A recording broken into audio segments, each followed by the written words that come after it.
Hey guys, Josh, Rocky, and Sean here from Living Dead Paranormal. We get a lot of questions throughout the week anytime we upload videos. So we thought we would just take a moment, answer some of these questions. Okay, so our first question comes from a YouTube viewer. His name is Theo Raptus, and he asks, is there any location that is too dark and too twisted that even you won't investigate? I haven't been there yet, so I'd have to say no. I haven't heard of any place I wouldn't go to. Our next question comes from Sammy Catfish. Hi, Sammy. Hope we're not being catfished here. Sammy asks, firstly, I am hoping Sean is finding some improvement with his health. And secondly, how do you guys overcome the natural fear of dealing with the unknown? Because sometimes crazy locations can freak you guys out, but you always manage to fight through. First of all, with my health, it's still up and down, but I am having better days. So everybody just keep praying and good thoughts and energy and rock on. Now, some of these names I gotta warn you ahead of time I can't pronounce. I'm not even gonna attempt to pronounce them. So I'll just put them down here on the screen and you guys can try to figure them out if you want. NH Babs. When are you guys going to have your own show on Destination America? That station has turned into a fully fledged ghost hunting network. Love that channel. We don't know. Email Destination America, write them on Facebook, tell them you love us, whatever. Elizabeth R. If you had the choice to investigate 3 places in the world, where would they be? One location that I'd really want to go to, because I think if you go to this place, there's going to be multiple locations that you can investigate, and that would just be over in the United Kingdom. I think if you got over there with the old historical places they got, I mean, you could probably spend years just filming and investigating, so I'd love to do that. I think mine would be probably down in Guyana. A lot of you guys are probably familiar with the Jim Jones and what took place down there. I think that would be just a neat area. For me, it'd be like castles in the UK or going to Australia to do some locations down there. I think it'd be really cool. So they'll head to the UK and I'll head to Guyana. Ireland, too. Yeah, Ireland would be awesome. Yeah. Well, we got some Ireland questions. So. There we go. And then the next one, I'm not even going to pronounce. I'll put it on the screen. You guys figure it out. Why don't you, capital U, fear the ghost or demons you hunt? It's not that we don't fear the ghosts or the demons whenever we encounter them in any investigations. We always have that fear that something could happen to us, but we accompany that with respect. We try to respect every location we go to, every family we meet, every spirit we come in contact with. So I think we do. Our next question comes from our good buddy Jerry Arnett. The biggest question I have for Living Dead Paranormal is, why not try to get your team their own TV series? You all could do so much in front of millions and possibly get more recognition. So why not try? I am certain that you're good enough to be on Destination America channel. Thank you for listening. From your friend and admirer. I think basically we covered that the last question. We've always been at the mindset if it happens, it happens. Our next question comes from this viewer right here. Should you show your dominance against such entities if it appeared in your house? No, I don't think so. Yes, you should. You should. You want to take back your life. Yeah, but you don't want to run around like on TV screaming. Well, that's not what they're asking. Yeah, but that's the dominance. In my own house, I took doors off my hinges because of what was going on. So, yeah. I mean, if it's real, like a real person or something I can't see, I'm going to treat both of them the same. So, I think you should show a little bit of dominance. After all, it is your house. And I think a lot of what we do is, work with the homeowners and stuff is trying to empower them to take their lives back and stand up against, whatever it is haunting their home or affecting them in a personal way. So I guess be dominant to take your property back, but don't be overly cocky and put yourself in harm's way. Our next question comes from Heather Hunt. Heather asks, have you thought about investigating Bobby Mackey's? I think we get a lot of people that ask us about Bobby Mackey's. Yeah. So we'd like to get down there at some point, just haven't had the opportunity over the last 11, 12 years. So, Sorry, Bobby.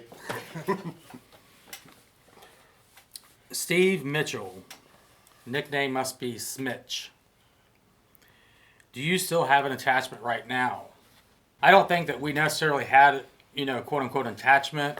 What it was is often after you have a very intense investigation, you'll have what's night terrors for several nights. At least I will. I know Sean's had them in the past.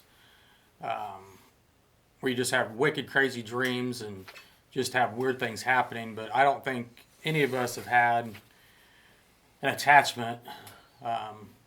Knock on wood. At least not yet. Yeah, it's the dreams that seem like it's reality, and that's the ones that scare you the most. Kirk LaValle. I really like the way you guys cut the crap and just investigate. Thanks, Kirk. We appreciate it. Just investigate the sites in question. You guys are like the paranormal Robin Hoods and seem to help a lot of folks that really need it. So far, the baby monitor at the Monroe house is the creepiest. How do you dudes sleep at night? And what is the most powerful experience you guys have had? Great stuff. Keep up the positivity. Riveting tapes. Thank you, Kirk. So what's the most powerful experience you've had? I think the most powerful experience that I actually ended up having was out of the Poly Hospital. Basically, if you go back and you watch the video where the cots lift up and then they drop back down to the floor, that was pretty crazy. Okay, Emily writes, what was your first paranormal experience? I think if you go back to our childhood, that was probably our first introduction into the paranormal, and that ever since then I've been hooked. ZY Moustafa. Hi guys, my question is, when can we see more? I've watched every episode. Well, if you're watching this is a new episode that you haven't seen yet. This is more. Or you can go back to reruns. I think you guys are awesome. A lot of the people out there are fakes who just do it for kicks. They don't have a clue what they're doing. My sister has her own paranormal team. Hopefully you weren't talking about your sister. In England. We have both had experiences growing up. Me still to this day. I just shut down. This is why I feel you guys are real. Keep doing what you're doing. And you're doing a fab job. Hearts are pure. Take care and stay safe. Thank you, ZY. There are a lot of great teams out there that we follow. One is Resident Undead. They do a lot of great work. Marcus with Paranormal Films. He's another one that does a lot of great work. Eric with Hunting the Haunted. He does a lot of great work, and you can find these guys on YouTube, so just check them out, and maybe you'll become a fan of their show as well. Heather Hunt. Heather, I think this is the second question we have for you, so you should feel special. You mentioned the 2012-2013 St. Louis, Missouri case. It said that none of the footage had ever been seen. Is there any way you guys would share any more of this footage and even consider starting the video? Look forward to the Q&A session feedback. Heather, the one reason, well, there's several reasons we haven't aired the footage. One is what I explained in the video is how it affected us, all three of us, and the people that were in attendance during the investigation and the filming process. And the second reason would be legal issues. We did not get any of the proper documents signed at the time. So Dan Hall out in Indianapolis, he's a documentary filmmaker, so he's got all the rights to that footage. He actually just finished a movie. It's called Scalers, which is based loosely off of that investigation and our experience. So if you want to check it out, just go to Dan T. Hall's Facebook page, and then asking if you can see scalers or how you can get the opportunity to view that. Heather, you got a third question.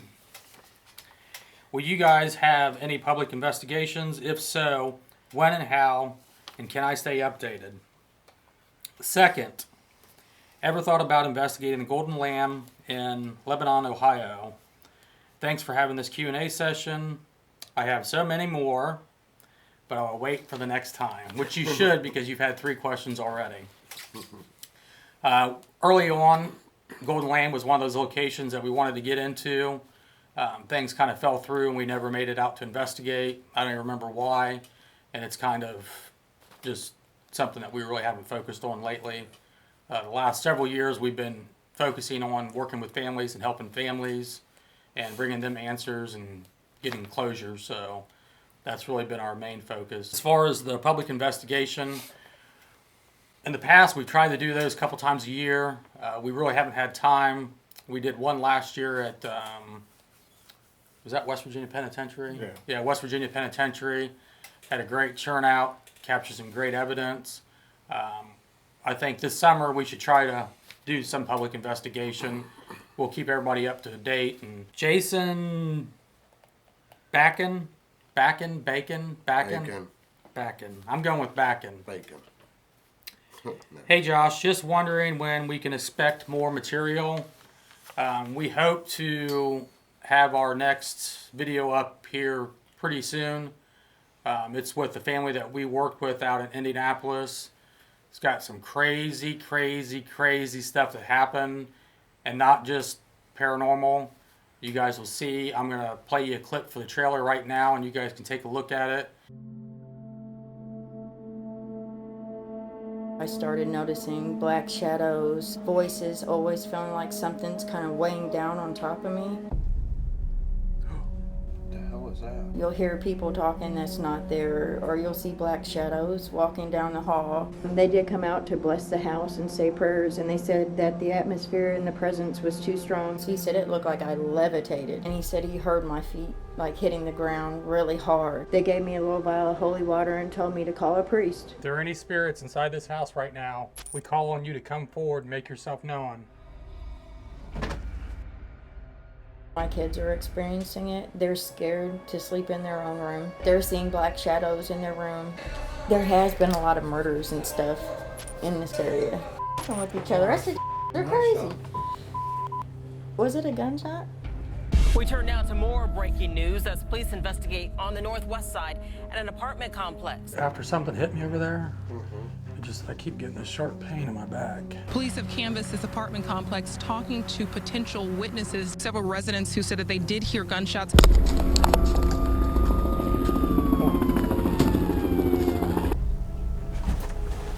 What the hell is that?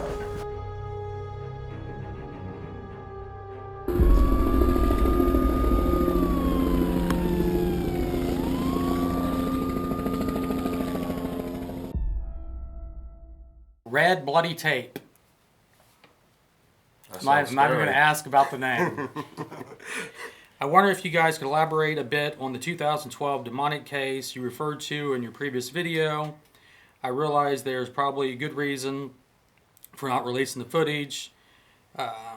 Could you please perhaps explain what happened and the lasting effects? If you're not comfortable doing so, I understand. Well, as I explained earlier, it's a lot of it's just legal stuff where we didn't have the proper documentation signed at the time. Matt Macho. Hello, thanks for the great videos. I have a couple questions. 1, has your experiences with the investigation solidified your belief in the afterlife? I think it has. For most part, when you're in a location and just running a ghost box session and something just starts saying your name out of the blue, your full name through the radio, and you're seeing dark shadows running back and forth and stuff's being moved, it lets you know that, there is an afterlife. Yeah, I think definitely being in a location and, it's just the 3 of us and you have sounds like a woman screaming right in front of you and a door slamming. I mean, it's just something you can't explain. Sometimes you find answers and sometimes you're left with more questions than when you first started, so. I have a PSB7 that I use, and I've heard the same voice say my name several occasions. What is your opinion, and what may that be? Don't Funny. ask it the same question. Funny thing is, we've had that. We had probably 3 or 4 investigations where we picked up what sounds like a little girl's voice, and we eventually had a medium tell us that we had a little girl following us around, a little girl spirit. So yeah, it's something that we've experienced over the years. I've heard other people talking about it. So it may just be, a spirit attached to you. Probably nothing bad, doesn't sound like. Leslie Wyman. Hello, Fourman Brothers. First off, I love your show. I cannot wait until your group gets your own TV series. I have a very good feeling that will happen. Question. In 1 or 2 of the videos, I hear you reference your childhood and the frightening experiences that you had. Can you elaborate with the fans what happened, and are these occurrences you experienced as children the reason that you investigate? Yes, that is the reason we investigate. We were left with a lot of questions when we moved out of our childhood home, basically forced out. So we went out and we started investigating. As we learned more about who we are as investigators and how to investigate and what to look for and how to use the equipment, all that stuff, we started working with other families. And I think that's what helped us relate with other families, is because it's something that our family went through. So it just helps set them at ease that, they're not crazy. And, here these 3 guys experienced a lot of what we did. Have any of you fallen victim to an attachment, whereas a negative or a mean-ass malevolent entity? And she says, mean-ass malevolent entity has followed you home. I mean, other than the Missouri case where we had the night terrors, I've never personally had anything follow me home. So I've never had anything follow me home. Yeah, a lot of our experience has just been, like I said, night terrors. I've had days where I maybe get, an hour of sleep a day, because every time you close your eyes, you just start having this reoccurring nightmare. I don't know if it's anything supernatural or if it's just from, like I said, it's usually after a very intense investigation. So, but fortunately, no dark and malevolent attachments. we've never been possessed. Okay, our next question comes from Jason J. Hey guys, I've been deeply interested in the paranormal ever since my own experience in my house in which I used to live. Not very long ago, I came across one of your videos, and I just love you guys, your investigations, and the respect and empathy that you show towards your clients. You're really some good folks. Thanks, Jason. My question is, why do you think spirits almost always seem hostile towards the living? Thank you so much, and keep it rocking. I think for the most part, a spirit, I don't know, they ain't going to be really super hostile, not unless you start getting hostile with them. Normally, if you start making changes to your house or something like that, and then they don't like it, is why they may get hostile. Yeah, because the one thing that we've found, and we've done over 200 cases, a lot of residential cases, and it's always like a big jigsaw puzzle. It's not like you wake up one morning and all of a sudden your house is haunted. There has to be something that triggered that haunting to take place. Now, maybe it was there beforehand and you just weren't picking up on things. You were dismissing a lot of things that could have been paranormal. But there's always something that leads up to a full-fledged haunting. That's normally why time a family contacts us, it's usually already crazy as hell and their life's been turned upside down. So, and that's the most important part about investigating, is not documenting the evidence and stuff, but trying to figure out, what caused the haunting to take place in the first place. Does that make sense? That's what I was going to say. So, That too, and a lot of times it could be like a family member trying to reach out to you from the other side, and you just keep brushing it off, thinking, this ain't real, that didn't happen, and then all of a sudden they may do something that's going to be a little bit more dramatic to get your attention, to get you to listen. So, And I believe it's always possible that, one family moves into the house is normal, they move out, another family moves in, and things start happening. There could be something about that family that triggers the haunting to take place. I mean, so that's just where you got to think outside the box as investigators and just try to figure out what caused it, and then work your way backwards and try to put an end to it. Joanna Amos. Hi guys, I live in the UK and I'm a huge fan of all your work. My question is, do you edit all of your own material? Whoever does it, I do. this is in caps. Sean, you do it too. Whoever does it does a superb job. It's Josh. Yes, we do edit all of our material. Rocky does all the main filming. Me and Sean are take turns filming back and forth. A lot of times we're getting the B-roll shots while Rocky's getting all the main shots. Bring it back home, and I usually spend 60, 70 hours editing a video together. So it's a long process, but something that we enjoy. So basically, without Josh, there's no Living Dead Paranormal. Yep. Actually, it's a team. Without these guys getting me amazing footage to work with and being such incredible investigators And handsome. I wouldn't have the great footage to work with. If you guys had the chance, would you become full-time investigators? Yes. Most definitely. Yeah. Would love for you guys to take a trip to the UK and visit some of our paranormal hotspots. If you have a spare few minutes, you should check out the Ancient Ram Inn. I've heard of that location, researched a little bit. Mm-hmm. Would love to get over to the UK. You guys have so much amazing history. Unfortunately, here in the United States, we destroy and tear down most of our history and build super Walmarts. So you guys over in Europe, just hang on to your history as long as you can. Gene Bendenkoff. What has been the most disturbing and scariest investigation? I would say, for me, would probably be toss-up between Randolph County Infirmary and Penhurst.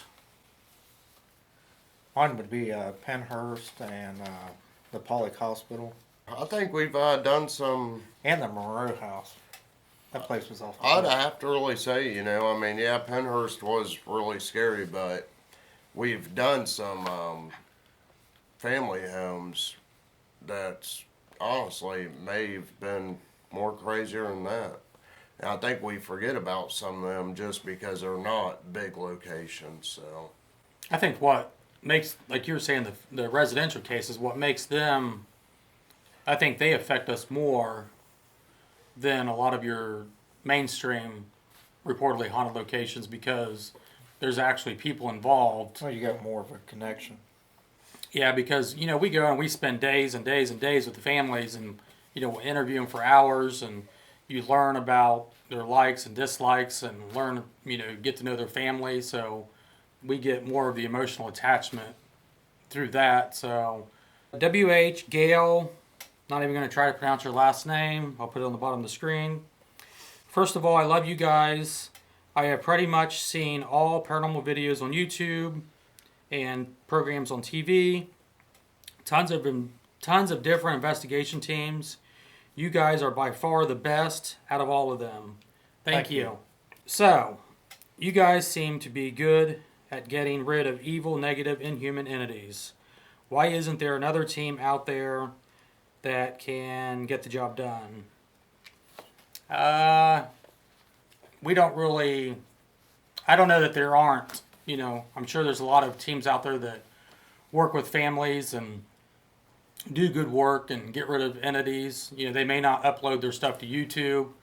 Maybe they don't want the exposure. And so we're fortunate where we get to travel all over the country, and we meet a lot of great teams all over the country and get to know them. And so I think there are a lot of people out there doing good work, and then of course you're always going to have, the teams out there that don't do good work. So a follow-up question would be, what makes you guys successful? I think what makes us successful is helping to empower the family. If the family doesn't buy into your process as far as cleansing the home, chances are it's not going to work. So, it's really about getting the family on board and believing what you're doing is going to work, and empowering them to take their life back and take their home back. Thank you for all you do for the people having troubles. You do an awesome job investigating, editing, etc. You and your brothers are all unique in your own way, in a good way. Love watching the videos. Thank you. We appreciate you watching them. Thank you. Okay, so our next question comes from this name. Hello, gentlemen, and thank you for taking the time to read my question. Was there ever a case that moved you so deeply in a positive way that still stays with you?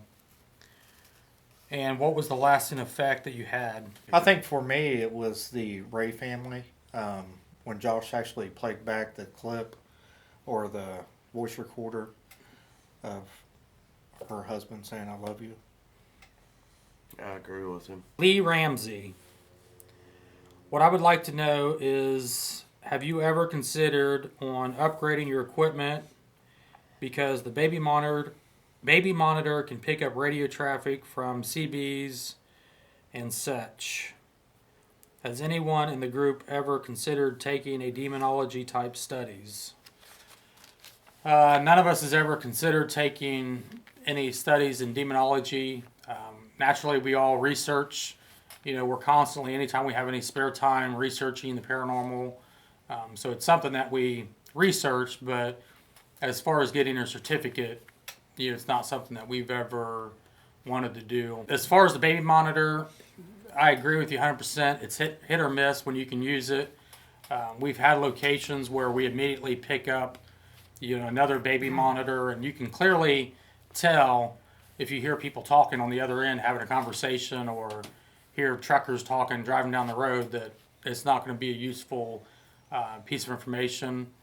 But when you get onto locations and you're out in the middle of nowhere, and you flip it on, and you'll have 6 or 7 hours where you get nothing, and then all of a sudden a voice comes through it, that helps validate to us that it could be something paranormal. Skyler Fixmer. Do you ever have a spirit follow you, and have they disrupted your personal life at all? That would be a no for me. Nope. As far as we know, we haven't had anything follow us. Like I said, just strange experiences afterwards. Usually last 2 or 3 days, and then everything stops. Why did you decide to ghost hunt? That would go back to our childhood, what we experienced. Like I said, we were left with a lot of questions. As we got older and started having families, it was always in the back of your mind, could this ever resurface and our kids go through what we did? So that's really what got us into the paranormal. What is the scariest paranormal thing that has happened to you? For me, it was having something that seemed like it was only like 2 inches from my face and just screamed at me. And right when it started screaming at me, it was like it went right through me. That was the Pollock video. Yeah, Pollock. We'll show you that clip too. Go back for you. What's the scariest thing that's happened to you? To me, it just goes back to what I was talking to before, the Pollock Hospital. For me, it's just anytime I'm touched. I've been smacked in the face. I've been bitten. Had something lick my hand. So anytime anything like that happens, it's pretty creepy. Andre and Lisa Venter. Hi, guys. How has life changed for you guys since you have been investigating? Can you truly disconnect from the spirit world, and do spirits disconnect from you when the investigation is over? Is it a case of once the door has been opened, it stays opened? Yeah, there's always that possibility. We've been pretty fortunate, I think, in the way that we've conducted ourselves during the investigations. We try not to be too cocky or arrogant. Like I said, treat spirits with respect, treat the locations with respect. Letting them know that we're just there to communicate with them, finding answers. So I think that's what's kept us safe over the years, is just, not going in yelling, screaming, and cussing. And I've been very interested in investigating, but I am petrified of bringing something home, which would not be fair to my family. That's probably one of our biggest fears also, is something attaching itself to you and bringing it home and having your family have to deal with it. We try to just take the precautions to safeguard everybody. And thank you, and keep up the good work. I find your investigations honest, interesting, and the production top class. Thank you. Thanks. We all appreciate you watching. Elizabeth Rogers. Hi, guys. My question would be, if you had the choice to investigate 3 locations in the world, where would they be? Bobby Mackey's. Again, mine was down in Guyana. Sean's was anywhere over the UK, and Rocky's was anywhere over the UK. Alcatraz is another one that's been on our bucket list. We'd love to get out there. We haven't done a whole lot on the West Coast here in the United States, so I think mine is just getting out of the United States, getting into some other countries, just to see, if it is the same as it is here. If we're going to pick up, the same things. Carrie Ann from Ireland. Hi, Carrie Ann. What brought you to be involved in the paranormal, and what before, after cleansing do you perform, and what scares you, if anything? Childhood is what got us into the paranormal. Our first case, which I talked about, the Hardin County Historical Society, was what really validated to us and got us hooked. Cleansing's just pretty much, A lot of prayer. well, seeing how the homeowners, what maybe their religion is, and go from there. And what scares you, if anything? Normally the only thing that scares us, besides if something crazy happens during an investigation, is a lot of the cities and towns that we travel to. Sometimes it's not the safest situation, which you guys will see in the video that we just aired, or the preview that we just played for you guys. You'll see we probably weren't in one of the best locations. That probably scares me more than anything, is getting shot or getting robbed or something like that. So we've had some pretty crazy stuff happen, like South Chicago and up in Detroit and Alton, Illinois, and so being out on the road is the scary part of this whole job. Okay, Crystal has sent in a video. Actually, the only video question we got out of this whole process, so we'll go ahead and play Crystal's question for you. Hi, I'm Crystal Diesel. I am one of your biggest fans. I can actually see and sometimes speak with the dead. I was wondering if you guys have ever had anything follow you home, attach itself to you, and what was the effect on you and your families, and how did you get rid of it? Thank you. Bye. Crystal, we haven't really had anything attach itself to us. Like I said, before, with the night terrors and things like that, just lack of sleep and having really crazy dreams. It even affects you during the day. You'll have strange occurrences, but as far as hearing voices and things moving and doors slamming and stuff like that, we've never had that type of attachment. I think one thing too, is we do tell stories about stuff happening in our homes, but them stories are usually the stuff that happened before we even started doing the ghost hunting. Crystal, like I said, we appreciate the video question. If you shoot us an email at Living Dead Paranormal 3, the number 3, at yahoo.com, we'll send you out some gifts for you taking the time to send in a video.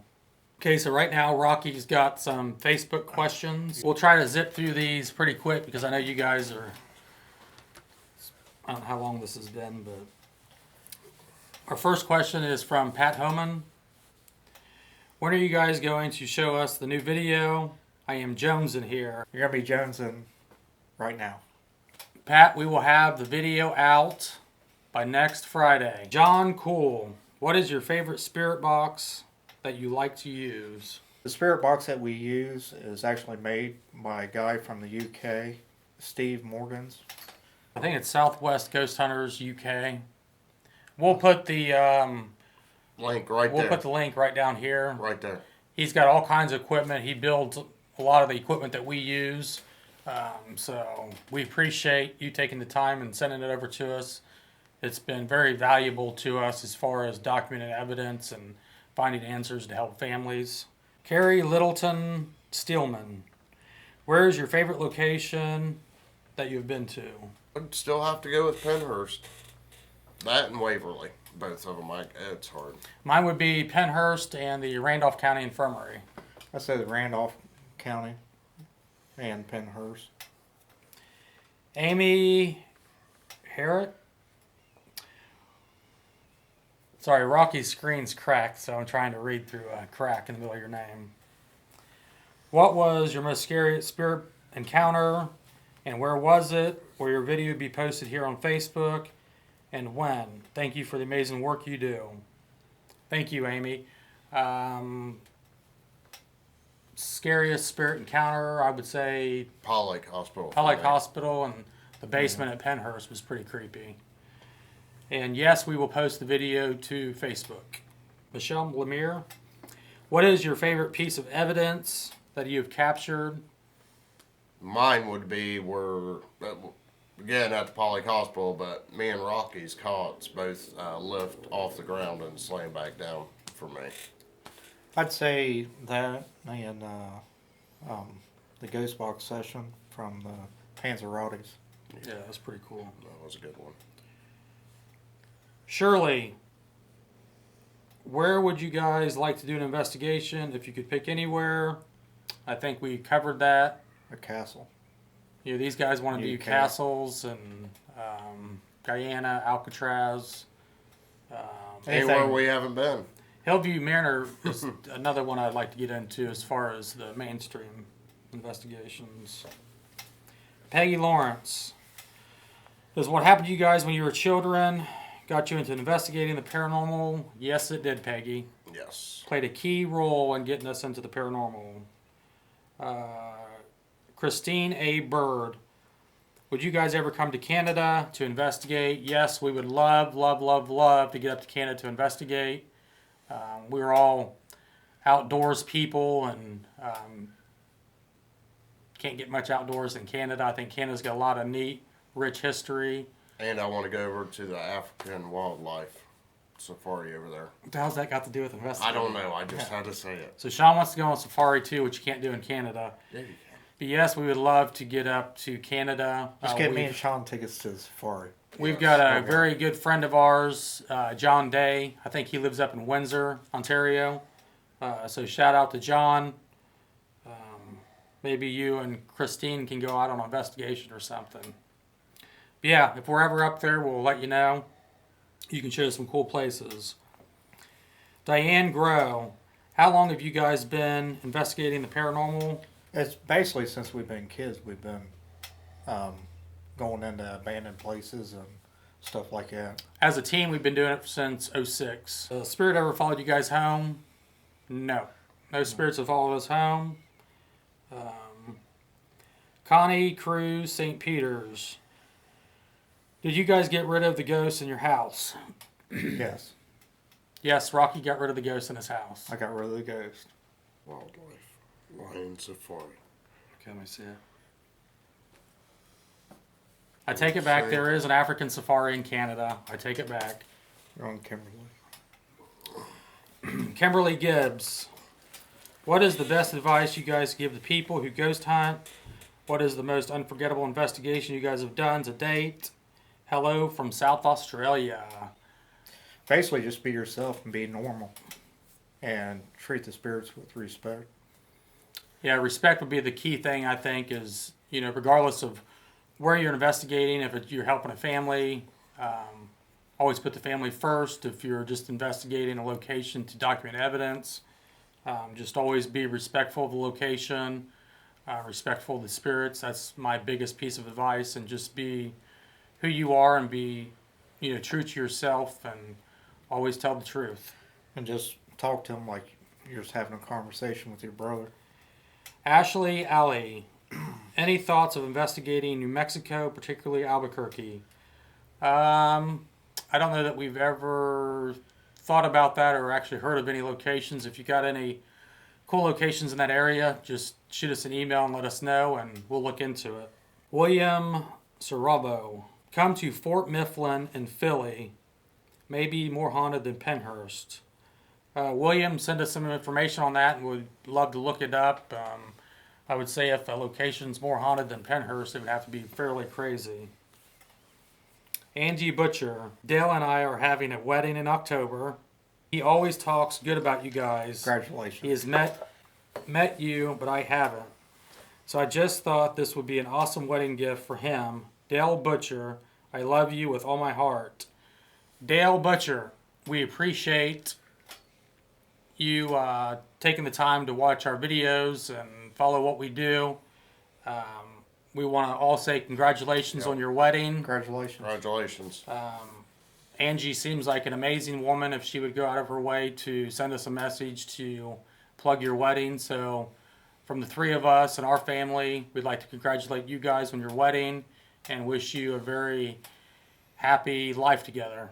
Jolie Brown, would Sean like to come out for a drink with me? Yes, Sean would love to come out. If we're ever in whatever town you're in, we'll send Sean out to have a drink with you. Just don't send him back drunk. Andy McVivicar. Have you guys thought about going to Scotland to do some investigations? There are some real haunted buildings there. You guys would love it. We would love to get over to Scotland and do some investigations. Like I said, that part of the world just got so much amazing history, and that's something that we all enjoy is the history. Debbie Tippy. I watched a video where you were all at Rocky's house, I believe, and think you finished the investigation, or did you? I hope everything worked out for him and his family. Thank you guys. The three of you are very dedicated. Yes, everything's worked out. Rocky is fine now. His family's fine. So we appreciate all the prayers and support we've had over the last couple months. Lizette Ruse. Have you guys ever investigated New York? No. No, we've had a couple cases that we were going to do up in the Buffalo area. Just haven't had the opportunity to make it up there yet with our schedules. Just been so crazy working residential cases. Curry Lewis. Would you guys be interested in coming back to Sandusky? We recently found out information on the plot of land the museum sits on. Yes, Curry, we would love to come back up there. Yeah, it's a great That'd location. be awesome. If you guys aren't familiar, he's talking about the Merry-Go-Round Museum in Sandusky, Ohio. We investigated up there twice. Curry is an amazing guy. If you get a chance and you're in Sandusky, definitely go by there and check out. I think they do tours during the day, and so it'd be definitely worth your time. Another question from loyal and very, I don't know how to put it, Tom K. A lot of you guys know him on our YouTube channel. We appreciate the passion and the willingness for Tom to want to see our videos. Sorry we don't get them out fast enough, but like I said, there's a lot of factors that go into, when we can put a video out and when we feel we should hold off on it. Because if we put it out too soon, you get a lot of questions and there's a lot of things that happen with the case that really need to be in the video. So we try to hold out as long as we can so we know that the family's okay and everything's back to normal, so we kind of have closure, so the viewers understand, really what took place. But we do appreciate the passion, Tom. Just keep watching the videos. We'll try to get them out a little bit faster. I know you always want dates. Like I said, next Friday, this new investigation out of Indianapolis, Indiana will be out. Okay, so that's the end of all the questions we got. If you guys want to see us do one of these in the future, just let us know if you liked it or not. If not, we don't ever have to do another one of these. Like I said, we got a lot of cool cases that we are getting ready to go out and film.